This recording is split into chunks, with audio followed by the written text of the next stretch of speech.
4 seconds for Levon Aronian. Oh my goodness! Oh my goodness! I What a can't blunder. believe it! He could even lose this game.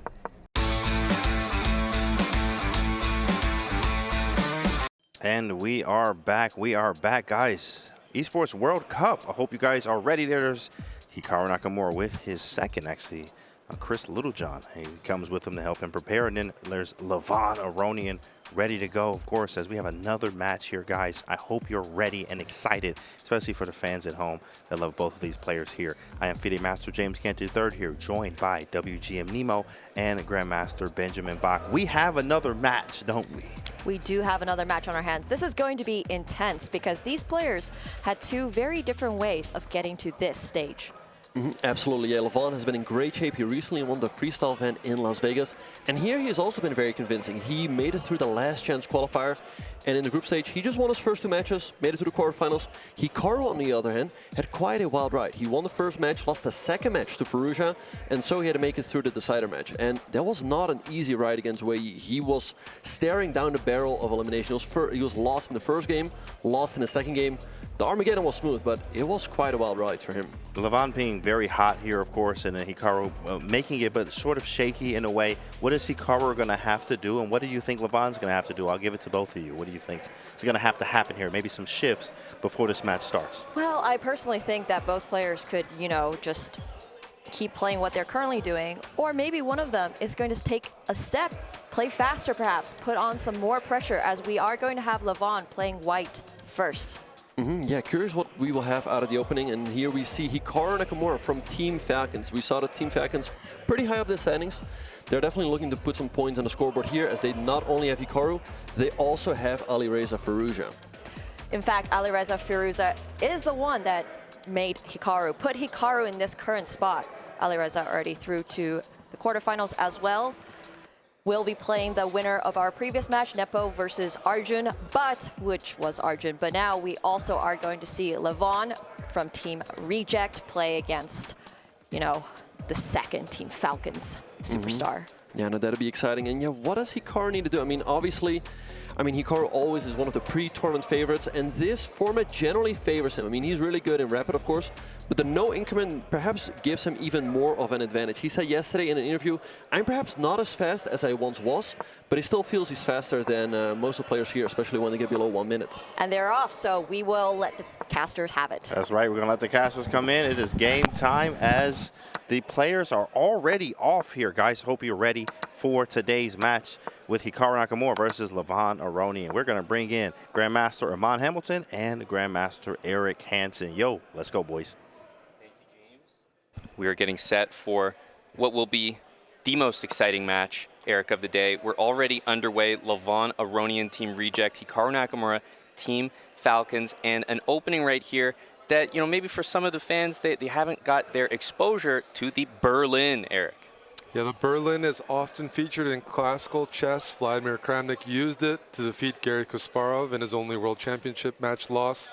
It's known to be a drawing weapon, but what we know about this time format is there aren't many draws. You can have an equal position and the clock is a factor.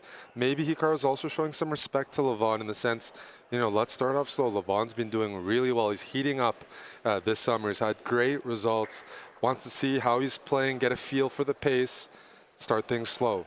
Exactly, and this, you know, we've seen some of the up-and-comers, the younger players in the event. Eric, these are some of the seasoned veterans that we have at the top of chess. A4, A5, I have to admit, I've seen quite a few Berlins. I haven't seen too many that feature A4, A5 by white. Well, if Levon is entering the Berlin, because it's not a forced opening, he has to have an idea. Right. The opening has such a reputation. Black is okay, solid. Black has the bishop pair, and it's hard to break. If it's hard to break in a 7-hour game with top preparation, the top players in history, in a 10-minute game, it also will be hard to break. At the same time, if you have small ideas, Hikaru might not have the time to try to remember all the lines, all the variations. We'll see if this pays off. I have to also say, going into this match, I felt like a Levon, he's playing really well. His qualification was pretty straightforward. Hikaru, meanwhile, he made it to the quarterfinals. We all know about his prowess in these time controls, but we can't say he's been playing his best chess yet. And I think yet's the key word, because when the lights are bright, he often finds his form. Exactly right. You know, he had, you know, a few difficult moments, especially yesterday against Wei Yi, but he's made it through, and that's the thing with these top players. If they make it through, it's not like their form is, you know, the exact same the entire way. Form is temporary, and that can change when he rises to the occasion. Knight d5 has just been played. If the knight captures, of course, the pawns will undouble. So, you know, it's not usually a desirable move, but Eric, there is some idea that you want to exchange and then maybe try to play to exchange the dark squared bishops. If that can happen, you know, you could try to play on the dark squares against black's light squared bishop, but, you know, normal understanding is not to take and undouble those pawns. No, you take, undouble those pawns, that bishop on c8 slides over to f5. It's easy to find yourself in a bad position as white. I'm curious to see what Levon chooses here because there's already a big decision. You really don't want to allow Hikaru to take on c3, double those pawns unless there's compensation. And where's the compensation? At the same time, when Levon plays a4, a5, the way he's been playing the past month, I have to believe he has some ideas. He's going to put some pressure here. Do you think he's maybe just not prepared for this knight d5 move? Because he's really invested some time. He has, in fact, traded, and I think what we might see is a real fight for the dark squares here. That a4, a5 move, a little bit of a claim to the b6 square, which in turn gives you a bit more claim to the c5 square.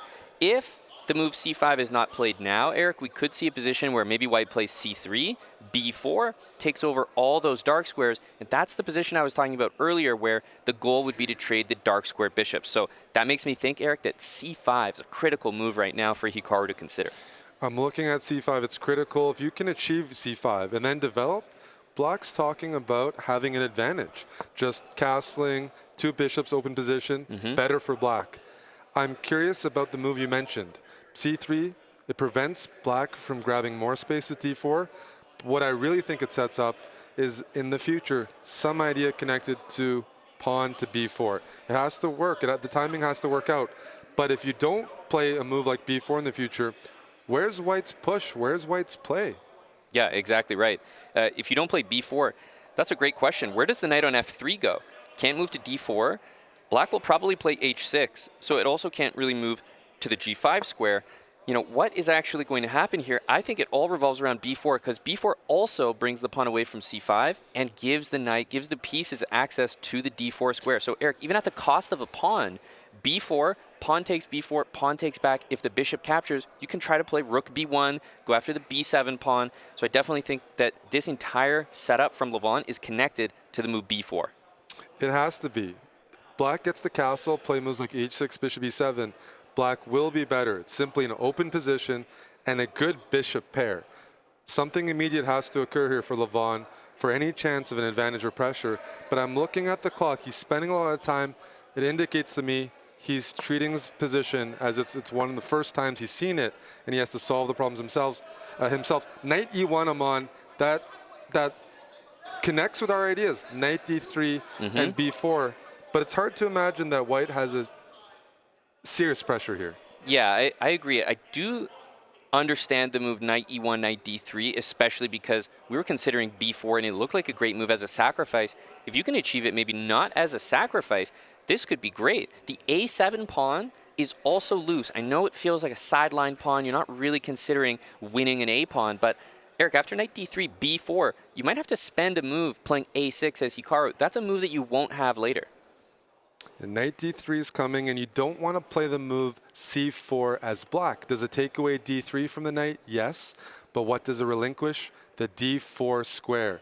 And then the knight can maybe move over to c2, hop on d4. Also, the a7 pawn is hanging, so that's the first issue.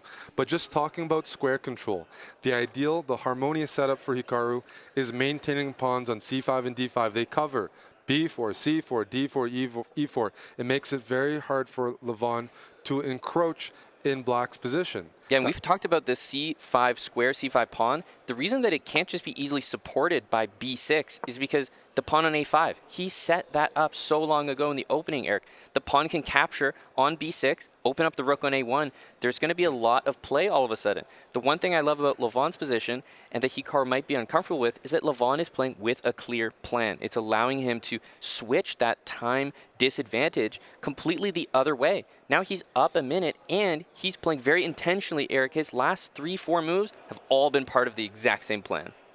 Yeah, I've been very impressed by Levon's chess. I think everyone has been. He's not, some people might think he's, more inexperienced, or at least before the last month in these online formats, but he's shown his level, and we don't see him in situations where he's in massive, massive time trouble. It was very, very practical for him to find this plan without expending too much time on the clock.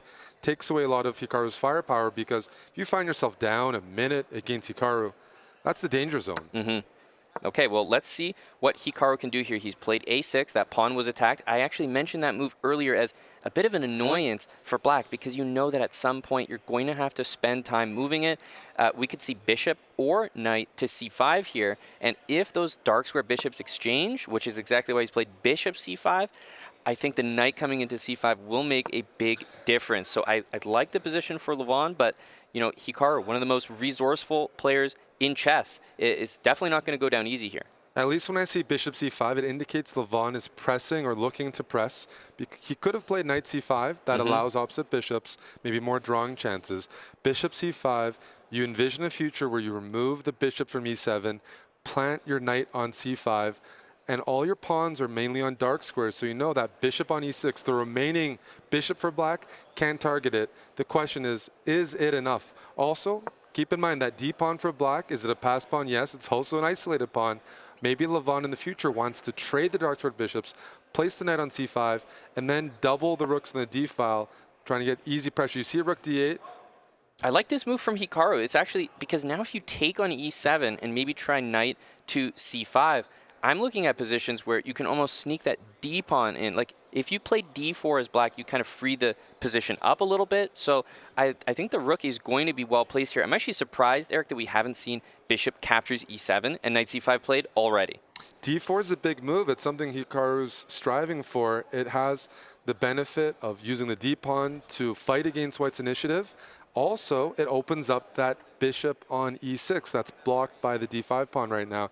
Hikaru, like most players here, very active defender. Is this the most active position? No, but with rook d8, he indicates he'd like to use the d pawn in the future. There's a big reason why I wanted to take on e7 earlier, maybe instead of h3, Eric, because I wanted to play knight c5 and then rook d4. That would guard the b pawn, block the d pawn, and really cement the control of the dark squares. Right now, I don't feel that we quite have that. So I think Hikaru, and we can see it reflected on the clock, while he may not be back in terms of an advantage, I think that he is defending, as you said, very actively and finding a way to make this position difficult. f4 supports e5, and in the future, Levon might consider the move g4.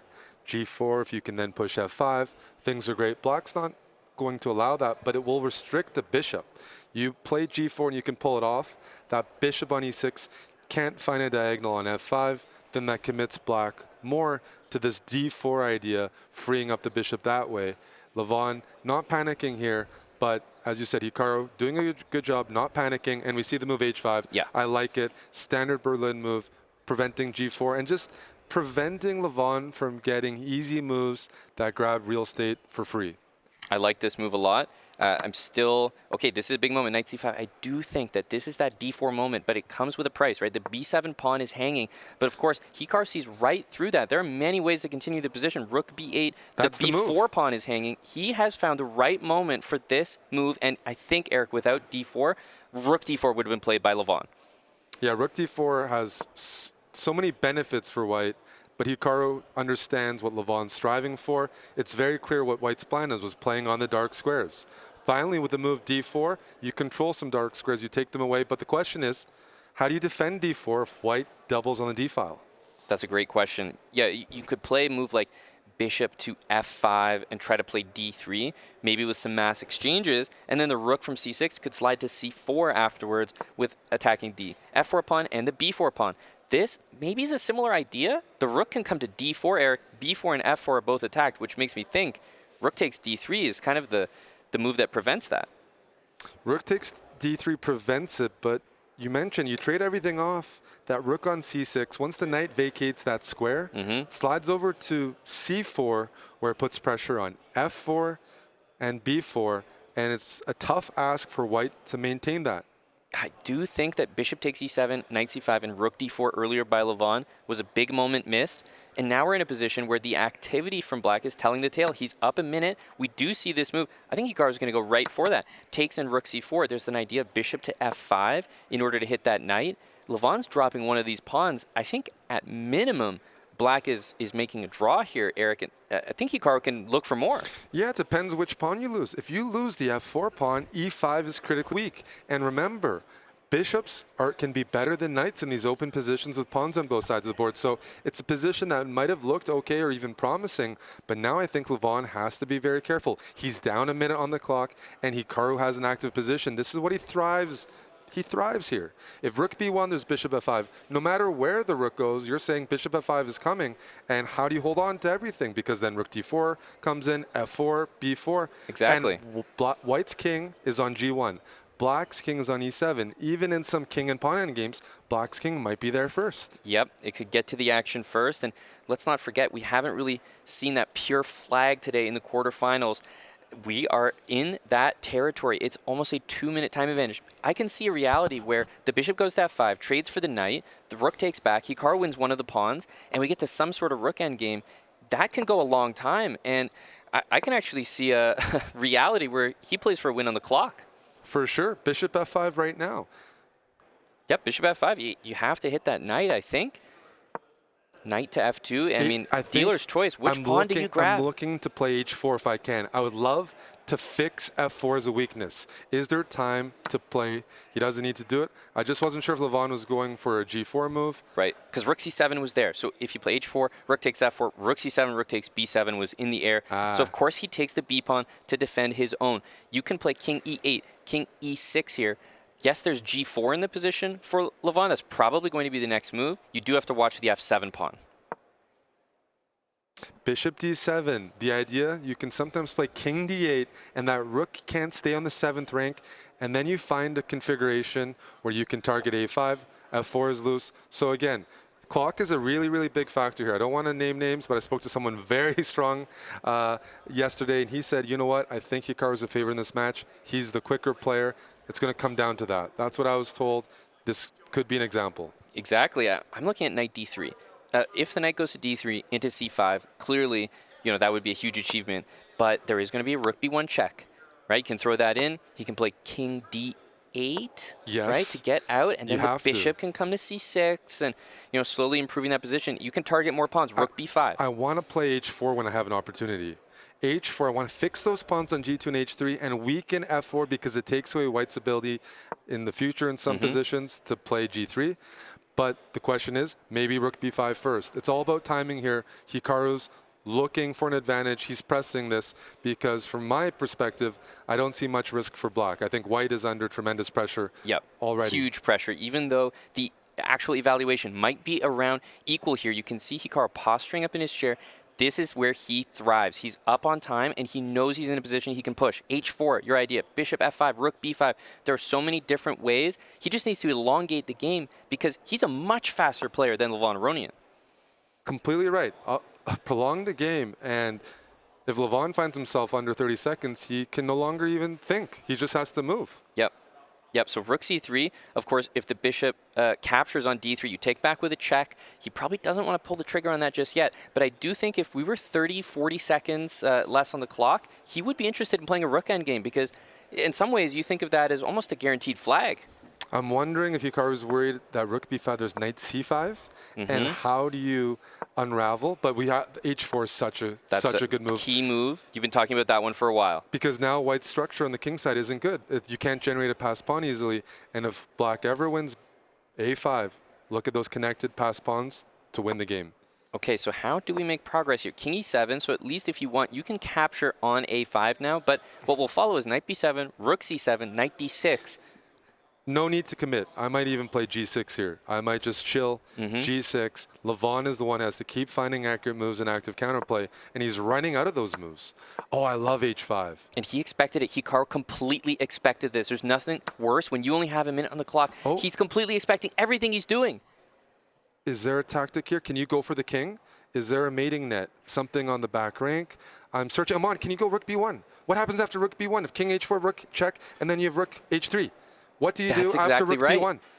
And he's That's a thinking mating net. rook b1, rook b2, they both seem to accomplish the same thing. Why is Hikaru spending time here when he could capture? He knows something is The up. bishop dominates white's knight. They can't even bring the knight to defend on the H file.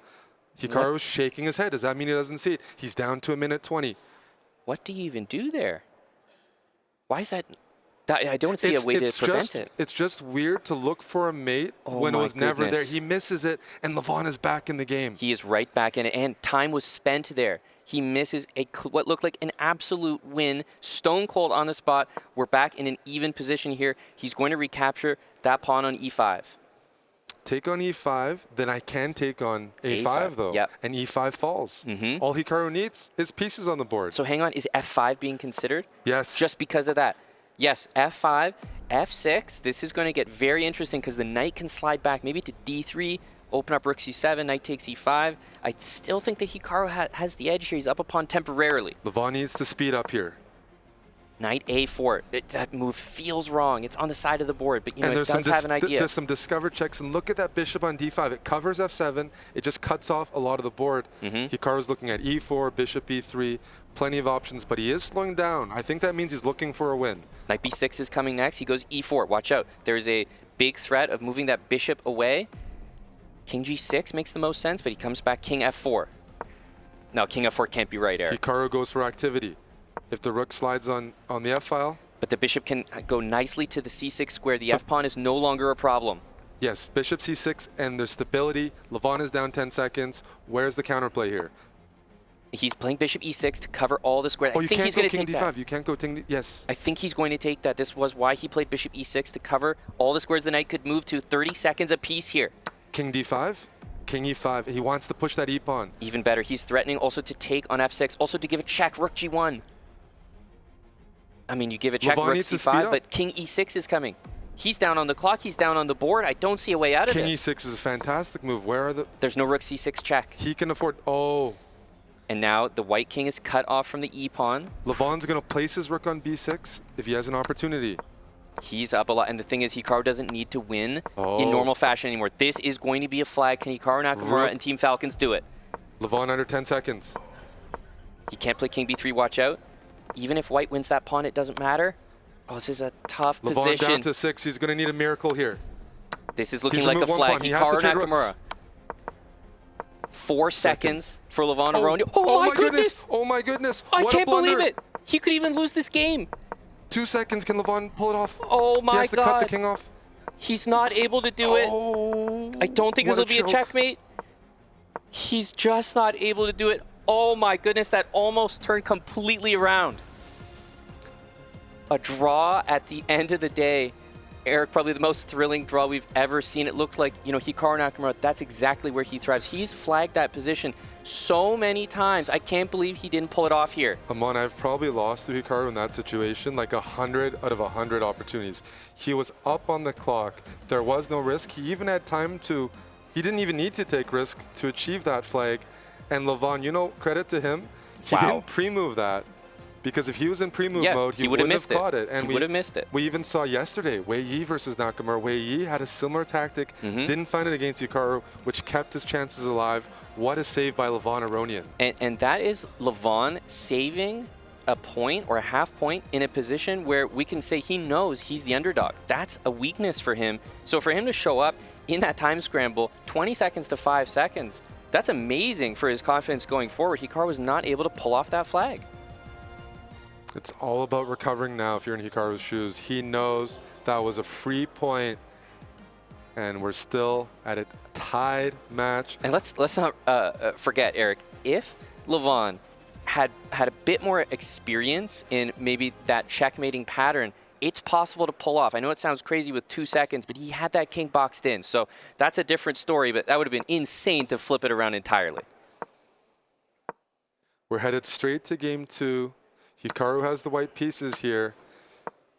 The adrenaline has to be high after that game. Your heart is pumping after a tense time scramble where it probably flipped in his heart so many times. I'm winning, I'm losing, I'm drawing. It's hard to tell. So the players are just trying to calm down and focus on game number 2. At the end of the day, it sounds like, you know, just mayhem, but it was a draw. It was a draw. You see the body language. Hikaru's still shaking his head a little bit, But at the end of the day, he's a veteran. He's won lost positions. He's lost winning positions. You said it could have been worse. In some situations, that king was close to the edge of the board. Exactly. Maybe Hikaru would have won that rook versus king. Tied match going into game 2. Both players need a reset. But again, Levon Aronian has to be feeling very happy to save that one. Well, let's refocus ourselves as we get into this second game here. First things first, as we're looking at this, it's a Queen's Gambit opening. There's been an exchange on d5, kind of this Carlsbad structure. And first thing I'm noticing here is that bishop on b4. Normally, you don't really want to play bishop b4 and take this knight because you're not really achieving anything. So if the bishop gets attacked maybe by a3, I would expect it to retreat, bishop d6 or bishop e7. It's a little bit different than the Nimzo, where you bring that bishop out normally to take the knight. Yeah, here the bishop on b4, in those structures, as you mentioned, you don't want to take. Sometimes you use the pin to bring your own knight as black to e4, but look at white's setup. There's a knight on g3, so knight e4. First of all, there's a pin. It's not really playable. But as you mentioned, I don't think there's going to be any bishop takes c3 in these structures. It's a bit of a different position. I'm not fully aware of all the intricacies here.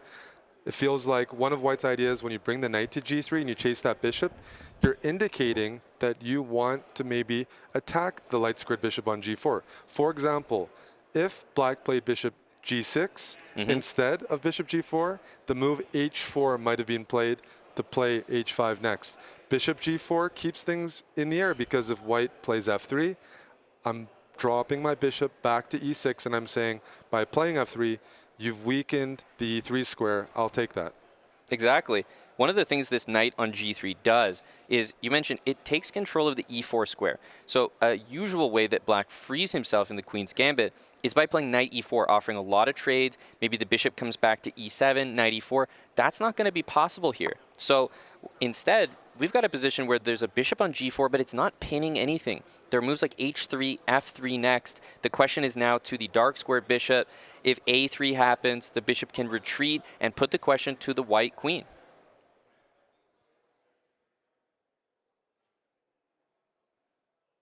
I really like this position right now for white. Queen's Gambit, I have to say the knight on g3 against this bishop on g4 is working out nicely. Yeah, I'm looking at plans here. They both need to clarify things. We know that black is probably dropping that bishop back.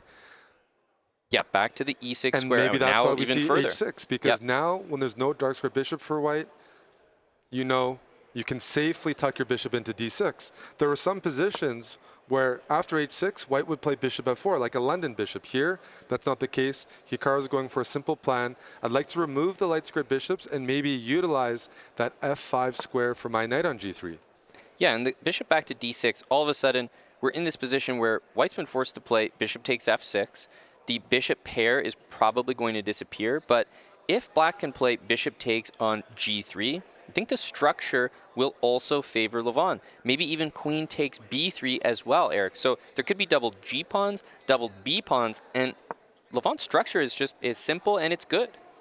Yeah, Levon is really good at playing kind of like Ragozin positions. He's been playing it throughout the tournament. After queen c2, there's some calculation required. Does b2 hang in any line? Bishop takes f5, queen takes f5, queen takes b2. Maybe that's too risky? That's a question. And I guess after that, I'm looking at castling, but now that I'm looking at the queen on f5, like, why is that not just very good for black? Maybe queen e5 check? You throw in the check and then you castle, but I'm not convinced. This is a critical line. He called it out immediately, Eric. That's a lot of confidence. Just take that pawn and move the king. Well, you know what I'm looking at, Amon? There's limited material. Even if black plays king f8, we have it on the board. Is there enough material to justify losing a full pawn? I want to play queen a3 and queen e7. Exactly. And it's now the game has changed completely. Hikaru is down a pawn. He needs to prove compensation, which means attack that king, probably build the center at some point with f3 and e4. But yeah, it's a position that forces his hand. Exactly. You can't afford to go to an endgame down a full pawn here. No, and queen c7, you can bring the queen back to e7. If you try to play for e4, there's also rook e8 in the position. I think you just want to play either rook e8 or queen e7, but something feels good about bringing the queen back into the game with queen e7. And looking for that queen trade. I mean, you have that extra pawn. Queen e7 I want to play, but at least I know Hikaru's preparing rook b1. It's not that simple. There's issues for black to resolve. If I'm in Levon's shoes, I need to stabilize. How do I stabilize? I have to bring my pieces out. On a good day, I need to get the move in g6 and king g7 and connect my rooks. Hikaru wants to prevent that. So if the queen gets harassed, I'm placing my queen maybe on f5, maybe on f4. I need to make it hard to play g6 and king g7. Yeah, I'm expecting queen e7 now. It works a little bit better than before, and the queen is probably going to go to a5. And then the question is, do you defend a7 by playing pawn to b6 or pawn to a6? If you play a6, all of a sudden, it feels like I can generate a lot of pressure. Rook b1, rook b2, knight a4 to c5. Eric, that could actually work out well for Hikaru. You're right. But if you play b6 to defend it, then the c6 pawn is weak. So then the question is, maybe Levon decides to give back a pawn to bring his king out. Yeah, I certainly think he may consider giving up that a pawn, right? Queen a5, just leave it be. There is this idea of playing h5. I know it's maybe a long ways away for Levon, but we've seen this doubled pawn structure before in front of the king. So maybe you go h5, h4 here. I'm surprised by b6, though. I wanted to play that move with the queen on a5. Here, this is now shifting over where Hikaru has compensation in the form of the initiative. He can now double rooks on the c file, move the knight out of the way, and I see 3 attackers on c6. I don't see how black gets I'm not so sure about this. Yeah, the king has to spend a couple moves, g6, king g7, then the rook from h8 can come out. That's 3 moves. White only needs rook c1, in fact, can make a threat immediately by moving the knight. Knight to e2. I mean, even knight b5 is available, but knight e2 seems simple, followed by rook c1. The good news for Levon is he's up a pawn. If he does lose c6 by force, material is even knight b5, a more aggressive way of playing. He did play it. Now, this move is definitely looking for a fight here because you're attacking the a7 pawn, but then you could turn that into also the c6 pawn. So if you're not careful as Levon, you can go from up a pawn to down a pawn in just a couple of moves here. a5, Eric, that does defend a7. And if we're being honest here, where are the threats? Only to a7 at the moment. So a5 covers it, and then rook f to c1, queen d7. Are we playing this position? I think that pawn's eventually falling, so I'm not really sure. I think Hikaru is doing well again. I'm not saying he's better, but to me, he has enough compensation for the pawn. It is 10-minute chess, so Levon doesn't have enough time to just keep dwelling, like keep thinking, how can I defend a7 and c6? At some point, he might just be like, you know what, I'm spending too much time on this. I'm going to give the pawn up and try to get my king on g7. But I need the rook on h8. I would have wanted him to do that before. Now it feels like because he's committed b6, he's not at risk of just losing a pawn. He can lose 2. There's too many weaknesses. So I don't think you can just go and play g6, king g7, because I'm looking at losing the c and the a pawn at the moment. Yeah, that's the issue with moves like a5. If you end up losing the c6 pawn after playing a move like a5, by playing a5, you've weakened the b5 square. That knight on b5 can stay there forever. White can move the queen out of the way, support the knight on b5 with a4, and all of a sudden, white will be in control of the c file, and that's the main file in the game. Exactly. This knight b5 move from Hikaru, have to say, like his eye for being resourceful. Look at that, the head bob, right? He is feeling his position. He knows his opponent is uncomfortable. This has paid off for Hikaru because it is a very quick match here. 10 minutes, no increment, and Hikaru's got the plan. He knows exactly what his next moves are going to be. He also knows that if he wins a pawn, another one might not be far off. As I said in the previous match, the key to this match is the speed. I was told that Hikaru should be the favorite because he's faster. By chess form, Levon is playing fantastic chess, but he was slower in that first game, pulled off the draw. Here, he's down a minute and a half. He can't continue at this pace, or the initiative will be too strong later on. Yep, so we see g6. This makes sense. I think in hindsight, he would have preferred to do this instead of playing b6 at all, because this knight b5 move was very strong. Queen takes a7. You can't touch the knight on b5 because the rook is still hanging. That's because black's king is not traditionally castled. So queen a7, if you take it, Eric, we've been talking about winning 2 pawns this entire time. I think it's about to happen. And if you play, I don't know, a move like queen b4, maybe I can play rook takes c6 there. I have queen a8 check. The tactics start to flow Levon was up a pawn, and now we're looking at positions where he might be down a pawn and down a couple minutes on the clock.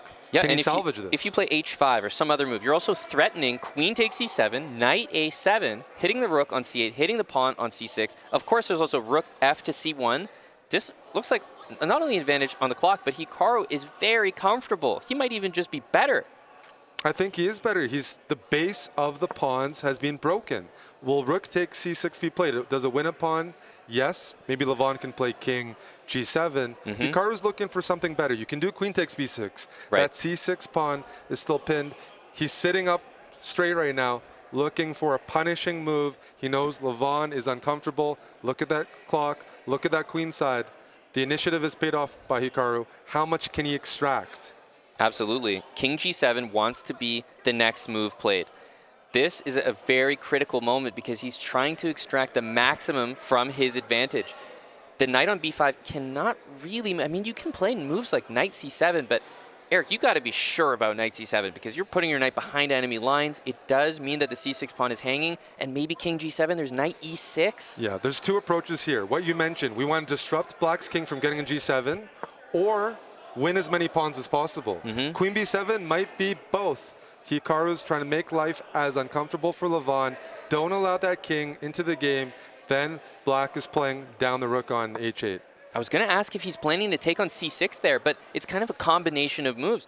Knight c7 played now. He sees knight e6 as a possibility. The c6 pawn is completely hanging. If you try to defend it with c5, I mean, we can start taking things. Not only is there knight e6, but pawns are loose here.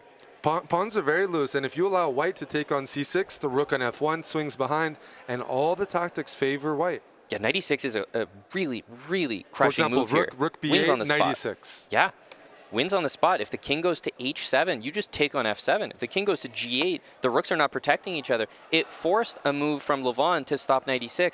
Now it must be time to collect. Rook takes c6, rook c1 coming. The b6 pawn is also loose. Unless there's a pin, a really unpleasant pin on this knight on c7, Eric, Hikaru has an amazing position. Everything is loose. d5 is loose. b6 is loose. You just can't fall for some tactics, some pin on the c file. Rook b8, good move by Levon.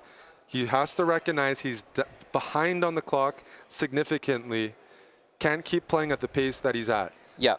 And another idea for Levon, if you start to think, what can black do? I'm looking at knight g4, Eric, queen g5, and queen h5. Very unpleasant to deal with queen h2. The obvious question is, does he have time to do that with all the pressure that he's facing? I'm thinking if queen to a6, we might have more time for something like that. Knight to g4, or maybe h5, h4. There are still some ideas for Levon as Hikaru maybe completely abandons that king side. Queen a7 instead of queen a6 reintroduces knight e6 as a move. I That's like right. it. And as you mentioned, Levon could consider that, but with 2 minutes and a half on the clock, it's such a tough task. You have two thoughts. Defending, do you really have time to think about attacking? It's a hard pivot in your head. He's always had this knight e6. He could have played it on the last move, but there's a nice resource. Queen captures e6 with the queen hanging. That's why it wasn't played on the previous move, and it is a threat now. Hence, king to h7. Wants to just remove the king from the checking square, but this blocks the h file. It's obviously not a move you want to do, but played out of necessity. I'd like to play rook fc1 here. In the future, if I get worried about my king, I might have to play queen a4 and bring the queen back, maybe on f3. I'm looking at queen a7, queen a4, queen d1, queen f3. I know that's long term, but it's only if it gets a little hairy around the king side. But Hikaru needs to find a way to break through here. Yeah, I like rook c1. I mean, rook c1, queen a4 works nicely because the queen comes back to d1 while the rooks are already doubled. The knight on c7 can always retreat to b5. And I don't think that black can get things going quick enough, right? Knight g4, queen g5, there's just no time to do that, and your king is on h7, which means f7 is a loose pawn. f7 is a loose pawn, and d5 is a loose pawn. So maybe white brings the queen back to a square like a4, even to b3, and all of a sudden you're eyeballing d5, and after you eyeball d5, you'll be hitting f7. Yep, this, look at the time, right? We've talked about it before. It's here once again. Hikaru Nakamura has another opportunity to use the board and the clock. I really like the idea of that queen a4, Eric, and it has been played. The knight is secure on c7. Secure on a7, the c6 rook is really well defended, and we're looking at threats like knight takes d5. Knight takes d5 is in the air. That would be a second pawn for Nakamura. Yep, knight takes d5. I mean, there's just nothing you can really do about this. If you take on c6, the queen can capture back. You can also build that up with queen b5 or queen b3. Oh, We we're mentioned getting knight close to d5. tactics. I think is just playable. Knight takes d5 if you capture with the knight. The rook on c8 hangs. Knight takes d5 if you take on c6. You can just recapture. It looks good to me. Right? You're not taking on e7. Instead, you're recapturing on c6. You don't want a situation, Eric, where you allow rook takes c6, rook takes c1, and knight g4. That could lead to checkmate. Hikaru sees that tactic. He's just checking if there's something better. He's in full control here. Do you want to go up 2 pawns? He says yes. Knight takes d5. The queen comes in. White is up 2 pawns. Hikaru's up almost a minute and a half. And we're looking at endgames. Like even queen e5 check is probably just a winning endgame. But he might want more. He might want to make life a little harder for Levon. Well, he's thinking back to that last game maybe. You know, do you want to immediately commit to that flag? I think he's probably going to keep the game going a little bit, but it's nice to point out queen e5 followed by f4. It is winning. And it's a little easier now, Eric. He will play queen e5. If the rook can capture back, he's got those 2 pawns in the middle. That is something. But you're right. Why trade now when you can get your opponent to think more? And a move like rook c5, Levon is spending very valuable seconds. Yes, he is. Calculating things out. He doesn't want to end up in a totally lost position. He just spent 10, 15 seconds on b4. That's not going to cut it. Queen c4, fantastic move. Preparing rook c7, still watching over the b4 pawn, and maybe d5. At some moment, you're looking to play rook c7, maybe use the d5 pawn, start kicking black backwards, and generating threats on the king side. Yeah, I like the move d5. You follow it with queen d4. He has a lot of ways he can play this. A queen endgame, for example, is, I mean, you can play that position forever. Queen c5, first move that I would consider here. Queen c5, queen d5. Queen d5 covers a2, hits f7. Queen c5 first, always good to throw. Why not throw those moves in? Yeah. It takes time off the clock. Hikaru has many win conditions here. d5, queen d4, Eric, and the queen just kind of sits pretty, covering absolutely everything. I would play queen d4 right now, get the queen behind the pawn. Yes, there's a check or two that can be thrown in, but d6 plus queen d4, he's going to push that pawn all the way. The 100% winning on the board, Eric, and he also has tons of extra time. This surely is a win for Hikaru. The only counterplay typically in these positions is a perpetual. There's no perpetual. Levon Aronian resigns. Hikaru takes the lead. Game 2 of this quarterfinal match. Hikaru Nakamura and Team Falcons has won. There is a little bit of a break for the players as Hikaru, you can see, going backstage there, collecting his thoughts. He has to be feeling good, even though, you know, you can look back on game number 1 and say, wow, what an opportunity missed by Hikaru for the flag. Still, he came right back in game 2. He played the same way. He was always dominating. Yes, it looked, you know, maybe like Levon was going to come back, take that pawn, and make something happen in that middle game, Eric, but Hikaru was on top of that game the entire way. I mean, he sacked that pawn. He made it look like a good sacrifice. Yeah, Hikaru made it look like a sacrifice, and it felt like that was a game where Levon was indecisive.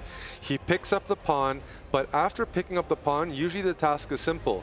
You try to hold on to that extra pawn, or you give it up to catch up in development. It looks like he couldn't decide which, and in the end, he picked the worst choice. He ended up losing the pawns and not getting development, and Hikaru, with that initiative and his, you know, skill, wasn't close. No, it wasn't close. Hikaru Nakamura is leading 1.5 to half, but as the players take their break, we will take ours, but stick with us. Game number 3 between Hikaru Nakamura and Levon Aronian is coming up right after this break. Welcome back, everyone. Chess at the Esports World Cup continues, and Eric, talk about the atmosphere in here. We're sharing the stage with some other games, Overwatch, but it's electric. It's loud. The people can hear it. I love the atmosphere. Yeah, you hear the noise. People have something to lose everywhere. I mean, there's intense matches to our left, to our right, and just in front of us. I mean, just this last match, Hikaru showing his level. Yeah, he's certainly delivering, doing it in a way that people know him for. Right? He's always using that clock as an advantage, but it doesn't mean that, you know, every game of his is like that first game where he's going pure flag mode. In the second game, he just got it done on the board with great calculation and tactical play. Yeah, I think Hikaru's played a bit shaky this tournament so far, but that last game, once he had his opportunities, very, very high level. If he maintains that, Levon will have a very difficult time catching up. That was vintage Hikaru.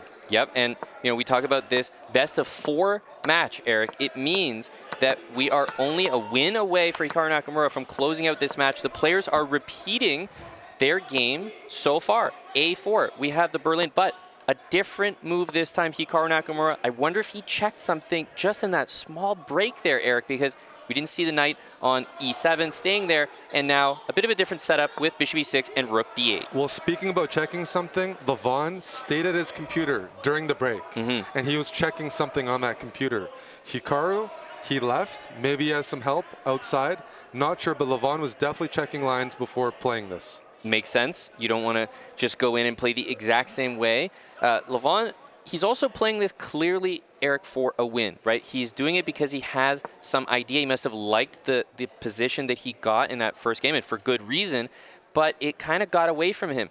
In this match situation, the problem is if you don't win this, right, maybe you make a draw, it turns into a Hikaru Nakamura 2-1 lead, and then Hikaru will have the white pieces in the last game. Is that a situation you want to be in as Levon Aronian? Definitely not. And we saw in the first game, Levon played this line. Hikaru did get his chances. He gets his chances no matter what color you play against them. But for sure, you want to use your white pieces. Levon is a very confident, ambitious player. He's going for everything in this game.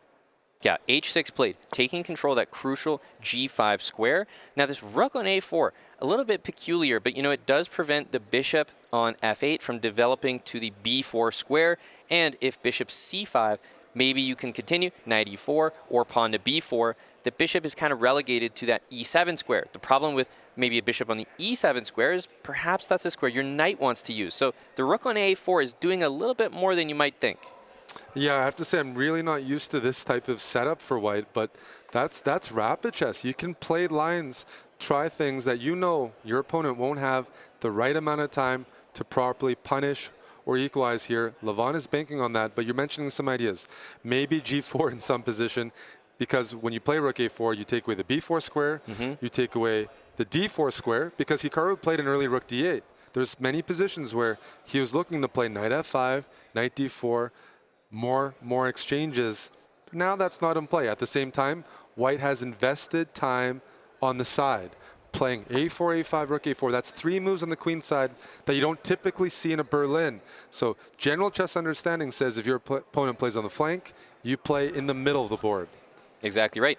Bishop e7 played, meeting the move g4 with knight h4, the only move available, but a standard move here. I wonder, is Levon going to stay solid? He sometimes went for the move h3, just slow moving. I'm really wondering what he's got. What's his big idea in this opening, Eric? Because so far, I have to say, from Hikaru's perspective, he has to be fairly satisfied. That first game did not go that well out of the opening, but Hikaru is so resourceful. He made it look like he was fine the entire time. I think Hikaru is pretty comfortable so far handling Levon's unorthodox a4, a5, and rook a4 idea. I think so, but then I also understand Levon's idea. He might not have a big idea. His idea is simple. Avoid typical Berlin positions and avoid easy exchanges. Rook a4 takes away knight h4. Knight a4 is a standard move in the Berlin, so Levon just wants a new position with as many pieces on the board as possible. Because, yeah, we're looking at a position where the queens are off the board. You can't afford that many exchanges. Rook a4 at least put it, dampen that. Now b5, though, that's a bit more forceful than what we've seen. It certainly is, and I think that this is exactly what Levon wants to see. Maybe he just put Hikaru in a position where he said, okay, I'm not going to do anything, and it's kind of caused Hikaru to lash out. b5, it does allow maybe rook a7, one of the first moves that comes to mind, hitting the c-pawn. It should need to be defended, maybe rook c8, and then you're taking pieces away from the middle of the board. g4 is probably coming soon. Rook a7, I don't think Hikaru is too worried about playing rook d7 or rook c8. My question is, how does white optimize their pieces? Currently, the pieces are not optimized. The knight on f3 doesn't have a square. The knight on c3, it can't go to b5. It can't place itself on d5. It can go to e4, but even when it goes to e4, the next moves, f6, c5, g5, they're all covered. The Berlin is a very tough defense to break through. I'm really wondering where Levon is going to place the pieces. What's one idea? The knight on c3 goes to e2, and it finds a home on f4. Knight e2 to f4. There's also this idea of playing g4. And if knight h4, which of course has to be played, takes, eventually you want to just build up a position where you play f4 and f5. It can't happen right now, but for example, bishop e3, maybe bringing the rook from e1, perhaps over to a1, rook a7, f4. I see a position where the rook on a4 is useful. If black plays h5, which is sometimes played to open up the h-file, target those pawns, I have pawn to g5, and the rook on a4 can just capture that bishop on h4 next move. I like that variation. Yeah, h5, g5. You'd almost never expect a rook on a4 to play a role like that. But if it discourages h5, then you start to think, what's the next move for Hikaru? Because in the Berlin, you're not usually castling, right? Your king is in the center. It is an endgame. So you're not looking to necessarily play castle because the king would be far away from the action. Bishop b7, that's smart. Yeah, he wants to play h5 and doesn't want to deal with g5. I wouldn't be surprised to see the h5 move now. Of course, bishop d5 is available because the knight moved, but you know, what is it accomplishing? You could play f3 and then just attack the bishop on the next move with c4 or knight f4.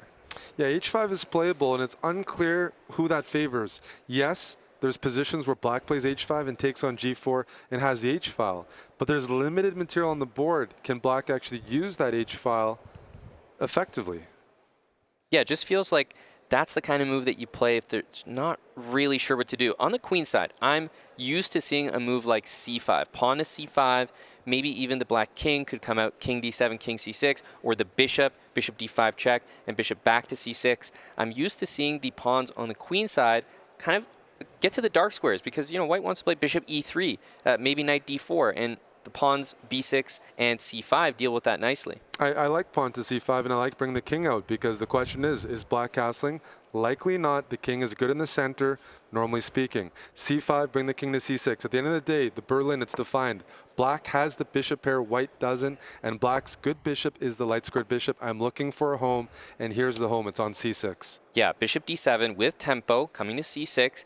I imagine we'll see rook to a7 here because bishop c6 is a good-looking move, and I don't really understand rook anywhere else. Like rook to a1 doesn't make sense. Of course, put pressure on c7. The question is f3, king g3. Both moves look pretty good, but maybe king g3 comes with a big risk of maybe the h-file opening.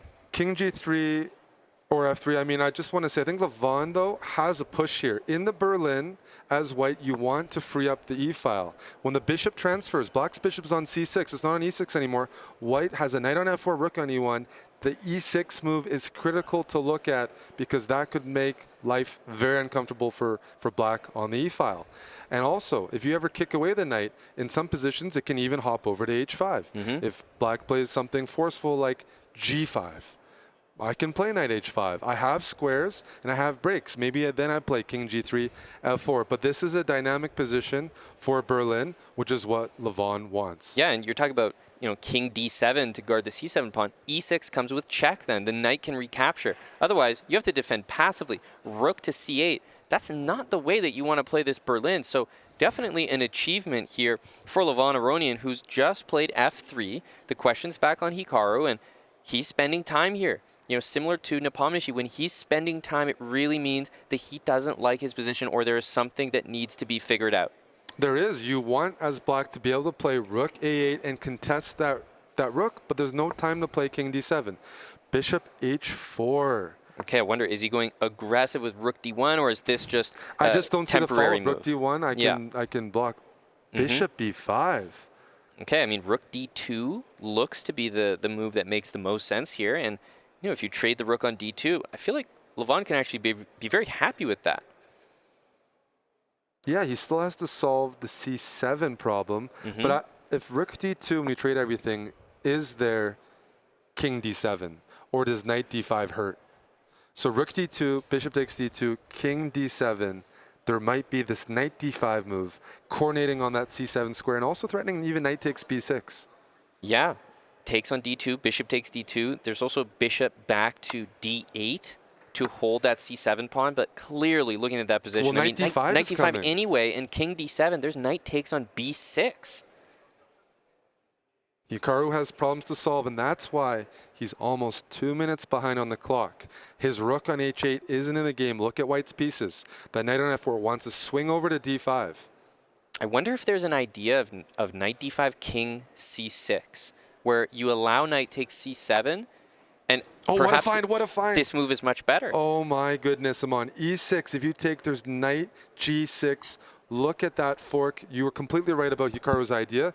He was only looking at knight d5 in this e6 move, exclamation mark, because now where do you place your king? You can't take on e6 because of knight g6, but wherever you put your king, it's either hanging c7 or it's hanging f7.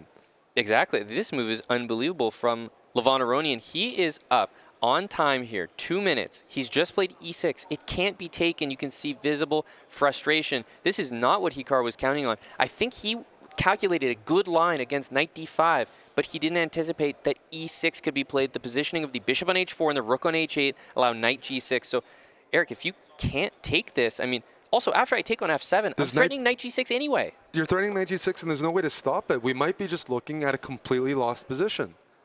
Oh, my goodness. I don't see a good move here.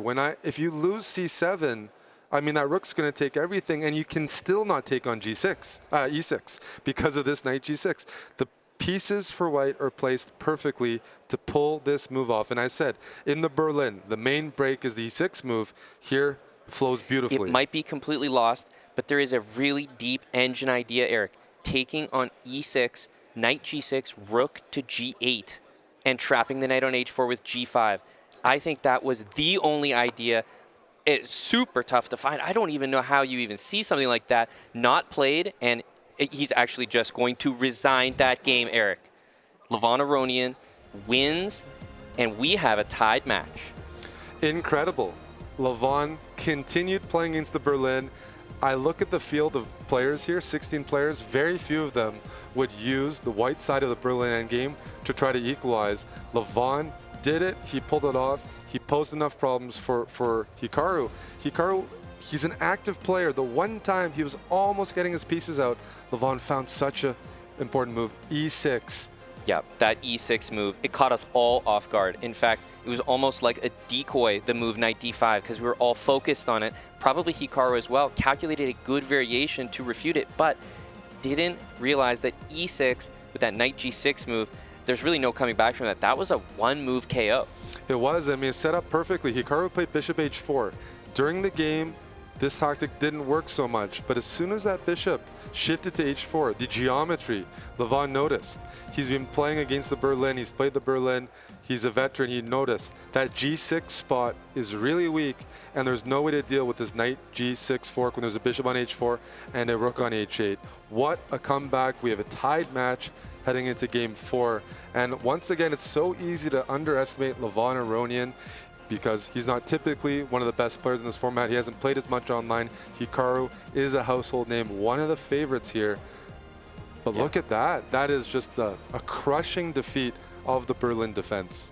It is, and it's shocking that you mentioned it. Like, Levon using the Berlin, going into it willingly in a game. It wasn't must win, but I think we'd agree a draw, handing Hikaru the white pieces in game number 4, that did not seem like a viable option. So he was effectively playing it for a win, and that was his weapon of choice. There's not many players that would do that, and there's not many players that could do it like Levon and actually pull it off. And when you're in Hikaru's situation there, you're up a point, you want your opponent to work for it. Sometimes you lose a game, they played perfectly, they won a close game. That game, he didn't manage to pose any issues for Levon. He made it too easy to come back in the match. He's got to fully reset here heading into game 4. Yeah, game 4, white pieces, Hikaru Nakamura. It is tied right now, 1.5, 1.5. Levon Aronian from Team Reject. He made that comeback. And now, if it works out to be a draw here, Eric, we will go to Armageddon. But I think this opening will tell us, you know, what's the mindset of these players right now. One thing I'll say about Hikaru is that he seems to be, and listening to his interviews, he seems to be understanding the Armageddon format quite well and how it applies to him. So I will say I don't think he's that afraid of going into Armageddon. He's had a career of like speed chess and being at the top of the world, high stakes matches. So I don't think nerves or those situations phase him. I think you're right. Any of these formats, Armageddon, he's used to it. He's been playing against, you know, Magnus Carlsen every year, match after match, tournaments like the Speed Chess Championships. He can handle all the situations. At the same time, he's got to once again reset and think about, dude, Levon is a real threat in this format, and he can't get away with some of those moves. Yeah, we talk about Armageddons. Levon also making it through the last chance qualifier certainly had to play his fair share. Getting into the game at the moment, we see this move queen to c6. Now, Levon has taken it upon himself to make that extra effort to play bishop a6. It's offside. It actually brings the knight offside, but it trades Hikaru's best piece on the board, best minor piece on the board. So the rest of the position, there's only a queen for Hikaru, but Levon has traded, say, okay, I'll get rid of your bishop pair, but I will, put my knight offside, kind of sacrifice a little bit of the position. Yeah, Black knows the knight's offside. It's going to take time to bring it back. But as you mentioned, there's limited material on the board, so Black's banking on White not having the development to punish that. And we see that on the board. The knight on g1, the bishop on c1, they haven't developed yet. So all Hikaru has to show right now is the queen on c6. Right. It all depends. Can he keep it there? What does the queen do? It freezes that c7 pawn, takes away Black's ability to open up and take advantage of the slow development. All comes down to that queen on c6 here. Now, queen c8 is kind of a strange move. I was actually expecting perhaps the move queen to d7, and then I thought, okay, maybe queen d7, It's ambitious. He could trade. Yeah, this is Queen an ambitious C8's ambitious. move. It's not saying trade the queens. Maybe you are too behind on development, and I want to play this for Black, and I want to keep the queens on. If you think someone's underdeveloped, trading the queens probably makes their task easier because it's harder to checkmate when the queens are off. And rook d8, that move as well. Rook d6 perhaps, because I was thinking to myself, what's Black's next move, right? You can't move the knight on a6 at all. b8, c5, b4 off limits, and what's your next move with the queen? Queen e6, well, that's another queen trade, maybe queen d7. So this move makes more sense. Rook to d8, maybe rook to d6. He is keeping the queens on the board after all. He's dislodged the queen, and rook d6, there's certain positions. If White queenside castles, Black's rook on d6 might swing over to g6 or somewhere on the 6th rank. Yep. And there's a queen on c8. Maybe the queen joins the party on g4. So this is a move Black can consider playing c5, just playing in the center, standard chess. But there might be some utility with that rook on the 6th rank. And you mentioned, Eric, that Levon Aronian has made a career out of winning with the Black pieces. So don't think this is some situation where Hikaru's playing with White, only Hikaru can win this match. Look at the way that Levon is playing. Knight e4. I mean, Eric, I would have second thoughts about castling here, knowing that rook g6 and either queen g4 or queen h3 are happening next, coupled with knight g5. That's, you definitely have to think about that. I definitely have to think about that. Fortunately for Hikaru, he put his knight on e2, not f3. So the knight on e2 can play defense. It can go to f4. It can also go to g3 if it really needs to cover up the g file. f4, probably the key square because it plays defense and offense, targeting d5, defending g2. And now we have some clarity in the center, taking on c5. Levon takes back with a knight. Interesting. That's a bit of a concession, it allows right? knight d4. Knight d4 could have been played on the last move. That covers the b3 square. And there's an isolated pawn on d5. I think that Hikaru has done a really good job. While it may have optically looked like Black's pieces were coordinating, he said, I'm not phased, I'm not spooked. The knight on a6 is out of the game. And in order to bring it into the game on c5, you've given up the d4 square. There's a weak pawn on d5. This looks like a slow, small but manageable push for Hikaru Nakamura. It does, and I think we can always look at the clocks. When Hikaru was spending a lot of time early on, he's probably not too comfortable. Here, even though he's behind in development, he was playing quickly. Now he's achieved the castle, and as you mentioned, he can blockade that pawn. On the other hand, Levon has his knight on e6. In this structure, this is a well-known structure in the Nimzo Indian. When Black gets her knight on e6, doubles up on the d file, generally speaking, White does not have enough to win that. It's not even considered much of an advantage at all. At the same time, this is no increment chess, so you can play on and on and on, but I don't think Levon is uncomfortable either. No, the d-pawn can be defended, so it's not that Hikaru can just walk up and win it, but it really revolves around maybe the d4 move. Are we going to see that move happen? The move knight g3 indicates knight f5. Right, knight f5 hits the rook, also brings the knight back to the d4 square. And the other thing it does is it allows that queen on d2 to transfer to the f2 square, and then you can double the rooks on the d file. Because right now there's one piece that's not participating. It's the rook on f1. So I wouldn't be surprised to see maybe knight f5, queen f2, knight back to d4. Definitely, and that's one of the reasons why the knight on e6 is pretty well placed. It targets d4, but also defends g7, because if it wasn't, White would look to play maybe queen f2, queen g3, try to provoke weaknesses around Black's king. So far, Levon isn't giving Hikaru much. The game revolves around this isolated pawn on d5. And although you could say that the e3 pawn is just as weak, and Levon could target it on the e-file, there's an extra piece in the position that black does not have, which is the king. At some point, white can play king f2 to defend that pawn. And wow, knight h6, knight g4. This is a much different way of playing this position because you're no longer controlling d4. And to be honest, Eric, I'm surprised by this decision not to just retreat safely knight d4. He baited Hikaru. This looks like it weakens the dark squares around black's king. It's true. But how does Hikaru take advantage of that? If you give black a couple of moves, maybe I play d4. But on the other hand, I might even play a move like queen e7, play h5, and place my queen on f6 and say, my king is safe. He's baiting the knight to go to a worse square. f6 Whoa. is surprising. I thought that moves like queen c3, you always had d4. f6. This is surprising. We have to look at e4, allowing queen h6. Yep. What did Levon plan against this? Because this is the obvious move. Well, h5 on the previous move was the one to consider. Has he just completely missed? I don't understand here, Amon. What's occurring? He's got his Queen hand on his h6 head. check. You can't go king back. It's over. If you go king h8, you take on f6. I don't see a move. f6 hits the queen, the rook, the h7 pawn. Levon had his hand on his head like he completely missed it, and you can see just the body language. We can take the board off the screen, and you know who is winning. Wow. There's That's no a one-mover. safety for the king. That's a one-mover. Levon Aronian cannot believe that he just missed it. You know what? e4. Did he see queen h6? What did he think was the intention after e4? I think he expected queen c3, Eric. It's possible he didn't see that diagonal opening up. He was tunnel vision on the center, maybe expected only queen c3 because I don't have another explanation. Now Levon needs to think, what's the best way to play to keep myself in the game? He's facing a lost position, but can he come up with some counterplay? Sacrifice his queen for a rook and a knight. Do you put your king on h8 here? And after knight takes f6, you can't even play rook takes d1 because queen takes h7 is checkmate. I think you have to play king h8. King g8 walks into knight f6. End of story. Yes. King f7 walks into queen takes h7, knight h6. There's going to be a checkmate there with rook takes e4 or queen g8. So this is just pure frustration because king h8 should be on the board right now. Yeah, Levon's just trying to stabilize his thoughts, but even if he does, we don't have a move here. King h8, knight takes f6. As you mentioned, king f7. I can take on h7 and even follow up with maybe knight h6 check, and the king gets chased to the middle of the board where it gets checkmated on the e-file. Yep. We're staring at a completely lost position with no counterplay. One of the worst blunders. Levon Aronian has been so consistent this past month during the EWC, and here he's made an elementary blunder. Yeah, and that is a game-costing blunder, a match-costing blunder. He will be eliminated because of it.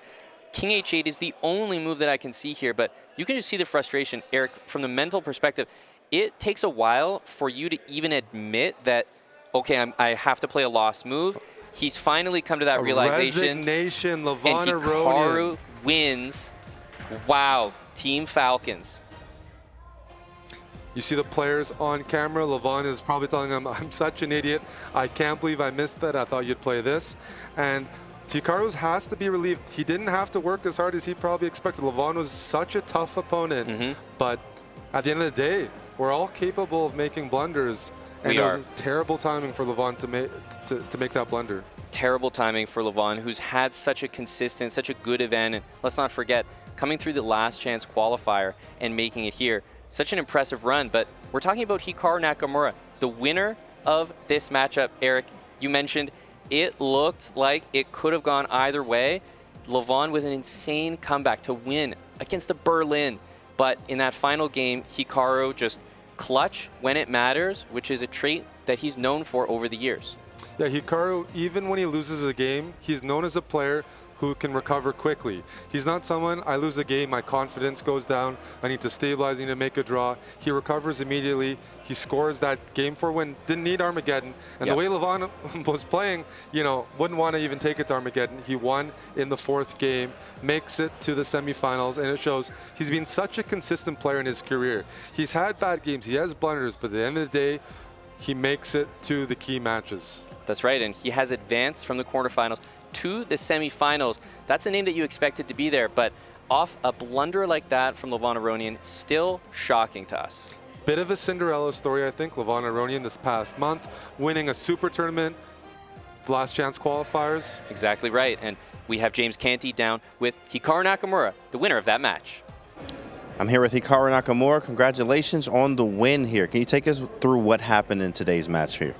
Yeah, it was an interesting match. The first game I was probably a little bit worse out of the opening, but then I turned it around. I was much better, and then we reached an end game where I should have won either on the board or the clock. I decided to go for the time situation, and unfortunately, I made this horrible move, king to d4, when Levon had 4 seconds, or else I would have won that game. I mean, if I don't play king d4, I win that game basically 100% of the time because he runs out of time. So it was really unfortunate, but luckily he wasn't able to checkmate me before he ran out of time. Second game, I think we're both a little bit on tilt kind of from the first game. I made a blunder, then Levon blundered, I got a win. Third game, Levon surprised me again with this opening idea, and I didn't really react correctly to it. So maybe it was okay, but it was a tough position to play. Ultimately, I just made this clean blunder. Levon found e6, and I just lost the game. And then fourth game was, I think, just a very boring game, but there was no risk, and so I was just happy to try and play chess. And I think both of us were probably riding some emotions, and Levon ultimately made this fatal mistake when he played pawn takes pawn on e4. He just blundered that after check, king h8, knight takes pawn, rook takes rook. There's a queen takes pawn checkmate, which I didn't see initially when I was calculating before he played f6, but I did spot it luckily, and so it was nice that Levon blundered and I got the win, and it's good to move on to the next round.